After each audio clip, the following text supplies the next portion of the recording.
Hello everybody, this is Toys R Us, and for this special figure showcase we're going to be looking at the 1986 Autobot Air Raid. What we're going to do in this video, we're going to have a quick look at him in both of his modes and him combined up.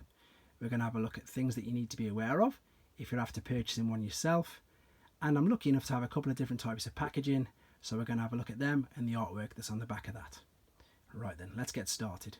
So as I said, he was released in 1986, and along with 4 other Aerialbots, they could combine to form the combiner known as Superion, which is that big robot to the left hand side of the screen. And at the time, Hasbro and Takara, they were releasing lots of combiners. In Japan, it was even known as the Scramble City wave of toys, and what this meant was that the littler robots, the smaller team members, could combine with any of the other larger team leaders, which were Onslaught, Motormaster, Silverbolt and Hotspot. All the little limbs could combine with any of them, but obviously because he's an Aerialbot, you put him with Silverbolt and he could be either an arm or a leg. So that's what the Scramble City meant, and it was also a fantastic gimmick for the toys at the time. So as a child, if you obviously didn't have all of the team members, but you had enough, you could combine and make your own combiners, which my son loves to do at the moment anyway. Right, let's look at the figure then. So, as I've mentioned before in a few of these videos, the transformation and the toy itself is rather basic. You can just see there that the arms have come out on the side. You've got the weapon which fits on the top, and you can obviously tell that that's a jet.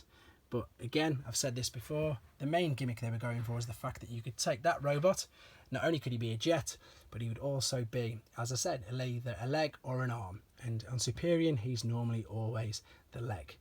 So, things you need to be aware of, and I'm going to pinch a quote I read from a collector a few years back, is the white on here. He listed his figure to be for sale, and he listed the white as bone white, and that's a good, as I say, description of what it should be. So you do tend to get lots of faded air raids, bit yellowed, so it's really important you've got a nice striking bone white figure there. Also, when he's in his jet mode, there we go, the stickers on here are quite important because without them it won't look as good.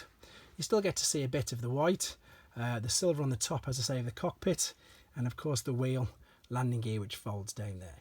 You can obviously tell though that's a robot there. As I say, the transformations are very basic, but it didn't really matter, the fact that you could then combine him to form this fantastic robot there known as Superion. So things I'd say you're looking for is the colour of the plastic, and you want the landing gear, and of course you want his head there. Sounds stupid, but sometimes they do get snapped off and you wouldn't be able to tell if it was sitting there in jet mode. Obviously you wouldn't be able to combine him at all. The weapon as well is easily lost because it just attaches over his arm. Right, what we're going to do now then, we're going to have a quick look. As I say, there he is, the Superion. He could become either leg or either arm. That's his traditional place, as you can see there in the gift set as well. And this is one of the taller, as I say, of the original combining robots, and you can see that that does look really good. Moving on to some of the packaging, this is your standard Hasbro release Superion gift set. Lots of them are missing from there, but that's because they're all out on display. And what we've got here is the battle scene, as I say, with the Dinobots, Jetfire and Shockwave in. Great piece of artwork. You've obviously got 6 tech specs at the back because you've got the 5 individual bots and the combined Superion. Moving over now, this is the Italian gig release, same time, but again in the little boxes rather than on the carded pieces. They do change the name to Transformers, and they do even change his name. So his name is Tornado rather than Air Raid, but I assure you it's exactly the same figure. We'll have a look at the artwork. Unfortunately, the previous owner has kept his tech spec and robot points, but I've mentioned before again, this is one of my favourite battle scenes, Metroplex and Tripticon, but in their alternate modes. But these are lovely little boxes, and it does say Takara there as well. The Japanese ones are the same boxes, same artwork, just obviously different language writing. This is the classic release card that came out in 1990. You can get this in multi-European languages as well, and this is very basic. As I say, on the back you've just got the transformation and then the picture of Superion as well. So as I say, these were released in Europe and Australasian countries, but overall, as I say, he's a lovely little figure. He's one that you will need to get to complete, obviously, Superion, which is fantastic.